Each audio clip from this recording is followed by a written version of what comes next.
Madaming ang nagtatanong sa akin kung saan daw magandang bumili ng mga printer na pang business. At dahil dito nag-comment si Pinto Rimon, shoutout sa'yo dahil ito yung topic natin ngayon. Sabi niya, ganyan din po ba yung price ng mga printer sa malls or physical stores? Yung mga printer nga daw na tigta 13K, 8K at 5K. So yung binabanggit niya dito yung mga Epson 5290, Epson 3210 at Epson 121. Or katulad din ba yung mga presyo daw sa malls or sa mga physical stores ng presyo ni Idol Rappi. So unang-una talaga, eto lagi kong sinasuggest sa inyo to. Para sa akin mas magandang bumili sa mga online store na mismong distributor ng mga printers na yan. So halimbawa, Epson printers makikita natin dito sa Lazada, mismong Epson. At kung makikita mo, merong nakalagay na last mall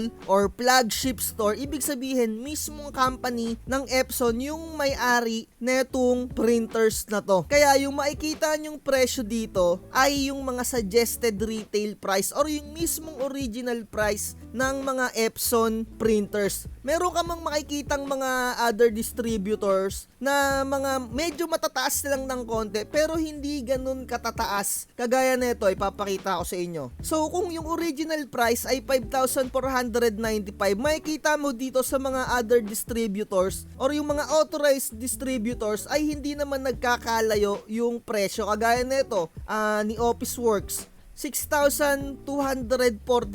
Pero lagi itong nagpapa-vouchers or yung may mga less. So ayun, napakaganda na mas bumili ka sa online. Sasabihin ko sa inyo kung bakit. At eto makikita nyo dito, hindi nagkakalayo yung mga presyuhan nila. Pero wag ka lang mapapapunta sa mga may unli support kasi may mga additional fees na yan or may mga additional na dagdag payment, Syempre hindi rin natin sila masisisi kung bakit mataas yung pagtitinda nila ng presyo. Syempre ayan yung kinabubuhay nila.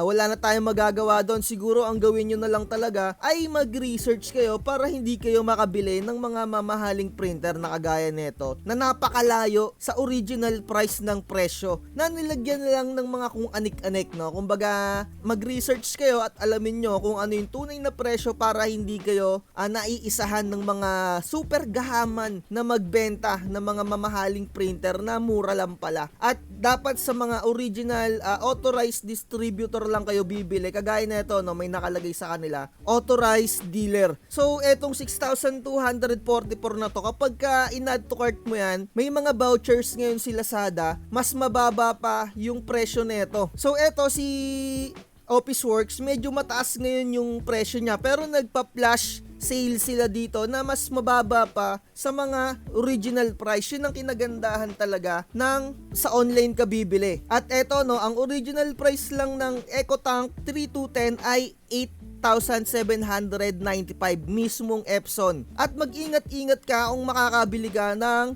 sobrang lalaki ng mga patong dahil makakabili ka pa ng mga other materials dyan. Syempre iniisip ko din yung mga hard-earned money nyo na sobrang inipon nyo tapos maiisahan lang kayo. Pero kagaya nga ng sinabi ko, kung fanatic talaga kayo nung tao na yon, edi suportahan nyo. Magkita-kits na lang tayo dito sa YouTube channel ko sa mga videos ko. At sana hindi nyo rin ako guguluhin pagtatanungan at suggest ko sa inyo kung nakabili kayo sa mga may unli support na mga printers, sila ang kulitin nyo, Hindi, joke lang yun mga tropa, Welcome kayo sa lahat ng mga nauto na bumili ng mga overpriced printer sa channel ko. Comment lang kayo dyan, may message ko kayo, tutulungan ko kayo, Tulungan lang naman din tayo dito. At eto nga yung original price ng Epson 5290, 13,495. At ingat-ingat din kayo, baka madali kayo ng unli support. Pero nasa sa inyo nga talaga yan. Kung talagang fanatic or fan talaga kayo nung vloggers na yon, na syempre ang dami nyo makukuha dyan ng mga free. So ayun lang, i-check nyo, eto maipapayo ko sa inyo, no? I-check nyo yung original price, kung ano yung SRP nung mismong nagtitinda ng mga printer na yon. Kagaya nga netong Epson printer, original price nila, at sa mga authorized distributor, same lang din yung mga price nun sa online. Kagaya neto, Silicon Valley, authorized distributor nila to. So makikita mo dito, eto yung pinaka-suggested retail price. So kagaya nga ng tanong neto ni Pintorimon, medyo lumalayo tayo, no? Kagaya ng tanong niya, kung same daw ba ng presyo sa mga malls? Oo, same na same lang. Yun nga lang ang kinagandahan, sa online store, makakagamit ka ng voucher. Kaya malilis pa yung mga suggested retail price or yung mga original price nila dito na kagaya niyan, 6,000, kagaya nito 8,000, kagaya nito 13,000. Mas bababa pa yan, makakalis ka pa dyan ng 1,000, 500, 700. Yun ang kinagandahan kapag ka sa online store ka bibili. Kasi kaya nila mas naibababa yung presyo sa online kasi unang-una wala silang binabayarang physical na location dito, no? Bali online lang talaga. Although ngayon medyo nagbabayad na sila din ng tax. Kagaya nga ng update dito sa atin sa Shopee, sa TikTok, pinagre-rehistro na sila ng mga business permit. Pero yun pa rin yung kinagandahan ng online. Wala silang physical store. Kaya mas makakalis at makakagamit kayo ng voucher. Pero kapag sa physical store naman kayo, hindi kayo makaka-less or walang mga voucher unless nag-sale talaga yung mismong physical store na yon. At eto, no, bibigyan ko kayo ng experience ko na sa sobrang tagal ko na bumibili sa mga physical store na which is hindi ko na inuulit. No, one time nakabili ko ng laptop sa Octagon. Not so long time ago. And then syempre, kaya nga gusto ko sa physical store, na alam ko naman na kaya gusto nyo sa physical store dahil sa mga warranty. Nang natutunan ko na wala palang mga silbi yung mga warranty na yan, doon na ako nagsimula na bumili sa mga online store. Dahil nasira yung keyboard nung aking laptop na yon, tapos pinawarranty ko, 1 buwan nilang tinambak yung laptop ko doon sa Octagon. Tapos ang malupit pa nito, syempre, ako nyari, wala akong alam-alam. Ang unang ginawa nung mga sales associate dun sa Octagon na yon, sinistem restore. Ang sabi ko nga, hardware issue, sira agad yung keyboard. Parang mga 2 weeks ko palang nagagamit yung laptop or 1 buwan, nasira agad yung keyboard. Pucha, isinistem restore lang. Tapos ang sabi pa, ayun daw, sira daw talaga, no?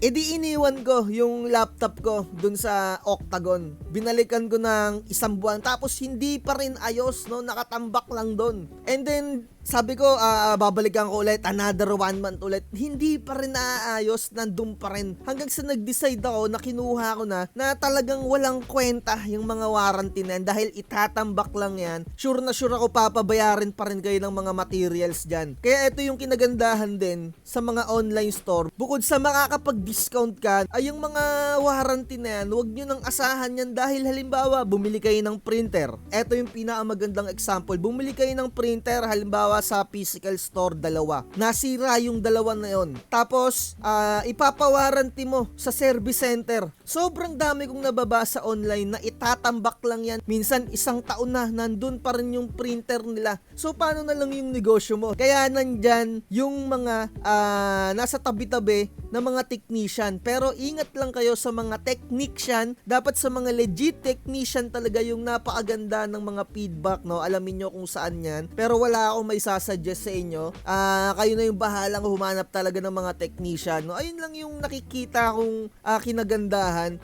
Yung mga warranty niyan, wag nyo nang asahan yan, mga tropa. Mauunsyami lang yung mga negosyo nyo dyan. Sobrang dami kong experience dyan sa mga warranty. Even sa mga cellphone, itinatambak lang. At meron pa ngang malupit, pinalitan yung cellphone ko. Ibang unit yung ibinalik sa akin. Grabe. Ewan ko na lang dyan. Bahala kayo, no? Kaya ang ginagawa ko talaga, online na lang ako bumibili at kung masira man, pinapaayos ko na lang talaga kung saan yung mga technician talaga ng mga legit dyan. Hindi ko na inasaan yung mga warranty na yan kasi ganun din yan eh. Babayaran mo din yung mga materialis dyan. Serbisyo lang ng pag-repair yung libre dyan. Pero syempre, i-make sure nyo lang na talagang sa legit store kayo bibili ng mga printers or equipment ninyo para dyan sa mga itatayo or sisimulan yung mga printing business para naman hindi nyo ma-experience yung mga makaka-receive kayo ng mga bato. Ayan, kagaya na itong nakikita ninyo sa video na to. At syempre, make sure lang din na bibidyohan ninyo yung inyong mga item once na ma-receive nyo yan at i-check nyo muna bago nyo i-order receive dun sa application sa Lazada or sa Shopee or kung saan mang online store ninyo binili yung inyong mga produkto or yung mga printers ninyo para naman meron kayong proof para kapag ini-return nyo ay magkaroon kayo ng refund. Pero syempre, choice nyo pa rin kung sa physical or sa online store kayo talaga bibili. Nasa sa inyo pa rin talaga yung pagdidesisyon. So guide lang ako dito at sana nakatulong yung video natin. So ayun, sana mas napalakas ko yung loob nyo na bumili sa online. At mag-ingat-ingat lang talaga kayo sa mga super gahaman magbenta ng mga printer. Ayun lang. Pero kung gusto nyo talaga na sa physical store para kampanting-kampante kayo, at sinasabi ko naman talaga legit yung mga ganon kapag once na masira or may something na masira dyan, itatambak yan dyan sa mga malls na napuntahan nyo or worst case scenario nyan, papapuntahin kayo sa mga kalalayo na mga service center. So dito na natin tatapusin to. Kung gusto nyong mag-avail sa mga online na mga legit na printer, legit na presyo, nasa description yung link. Like, share, and subscribe. Huwag magpapauto.